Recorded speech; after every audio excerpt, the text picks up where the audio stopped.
Hello guys, you are welcome to another episode of my YouTube channel. So last week we talked about location. Today we'll be talking about the part 2 of the most important factor to consider when you want to buy property.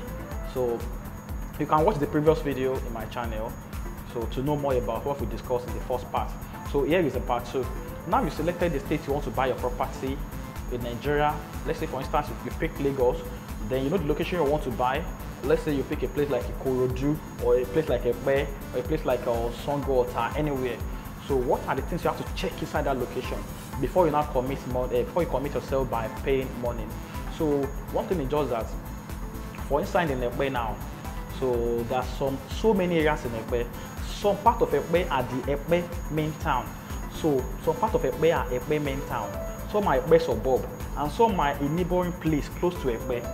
For instance, now you want to buy property in Epe because of the government project, because of the food features, prospects, development that will be coming to Epe in some years to come.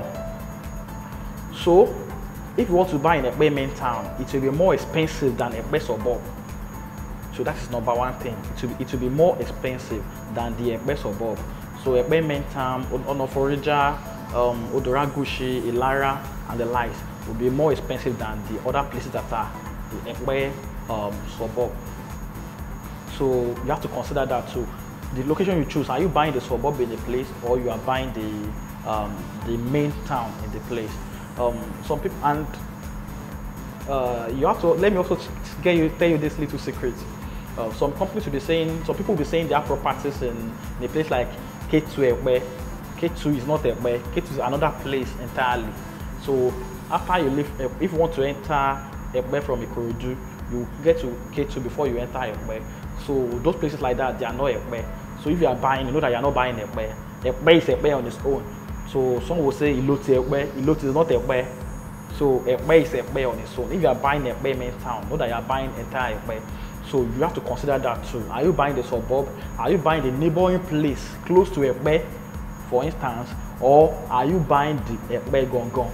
So those, you have to put that into consideration. The second one is that the place you are buying, is it very close to a major road? A major road.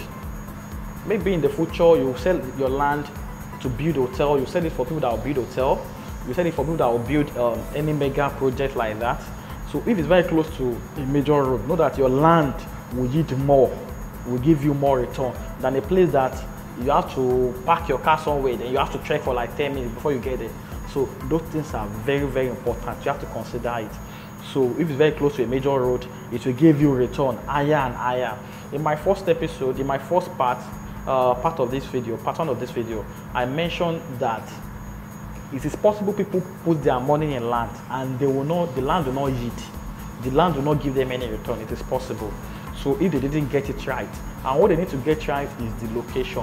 That is why I'm going explicit and I'm emphasizing on why location is important. So a good road is very, very important, because wherever a good road leads to, there is always a development. Go and check anywhere in the world. Any place with a good road, there will be development. The third one is dry land or wetland. Are you buying a dry land or are you buying a wetland? Consider that too. So particularly in a city like Lagos. So if you buy a wetland may be cheaper.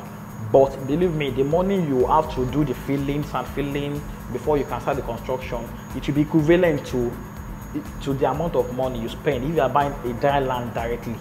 Let me do a little recap. So I said you should know where you are buying. Are you buying the main town, or you are buying the suburb, or you are buying a place close to the place? And I use Epe for instance. And number 2, make sure you buy a place close to a very good road, like a mega close to government road, because anywhere road leads to is always developed. Anywhere with a good road will always will develop. And the third one I talk about buying a wetland or a dry land. So these factors, they are all very important. So make sure you watch the part 1 of this if you have not watched it, and also watch the part 2. So make sure you subscribe to my YouTube channels.